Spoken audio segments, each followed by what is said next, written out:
Le retour de bâton des avis d'internautes. Vous le savez, depuis quelques années, les commentaires des consommateurs sur Internet font partie des critères de choix privilégiés pour les restaurants ou les hôtels. En quelques années, ils ont pris une importance énorme. Oui, mais sont-ils toujours sincères? Les établissements soupçonnent parfois les concurrents de poster eux-mêmes des avis dévastateurs.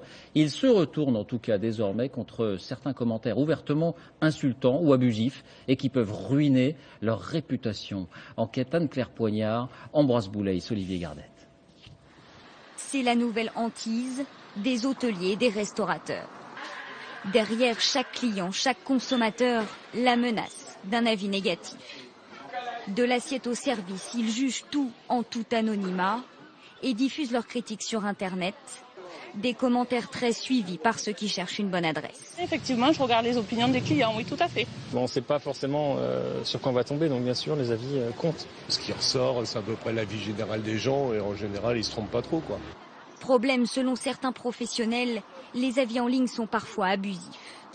Depuis quelques mois, ce restaurateur de Deauville est exaspéré par les commentaires assassins concernant son établissement. Des prix bien trop élevés pour une qualité médiocre et un service trop long. Déçu, à fuir, rien de bien spécial. Et ça, on en a beaucoup. Certains vont même plus loin et l'accusent de servir du surgelé. Il dément.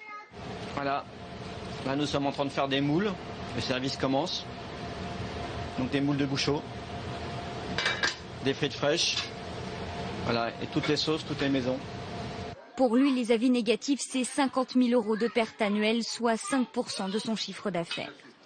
Pourtant, l'Office du tourisme de la ville nous assure du sérieux de ce restaurant. Alors, ces commentaires anonymes sont-ils de bonne foi? Pour ce spécialiste de la réputation sur Internet, certains auteurs ont des intentions clairement malveillantes. Là, j'ai 3 commentaires extrêmement négatifs à propos de cet établissement. 3 commentaires qui ont été écrits par des gens qui ont déposé qu'un seul avis. Ça peut typiquement être un concurrent qui ça. Ou alors c'est des clients qui sont vraiment victimes, qui se sentent victimes d'une arnaque et qui vont s'enregistrer sur la plateforme que pour dénoncer cette arnaque. Des clients pour qui Internet devient parfois un défouloir. Alors pour protéger son image, cette hôtelière a décidé de prendre le temps de répondre à toutes les critiques. Nous sommes déçus que notre établissement ne vous ait pas satisfait. Car elle le sait, au-delà des guides touristiques et du bouche à oreille, sa réputation se joue aussi en ligne. Moi, je ne veux pas laisser des avis sans réponse.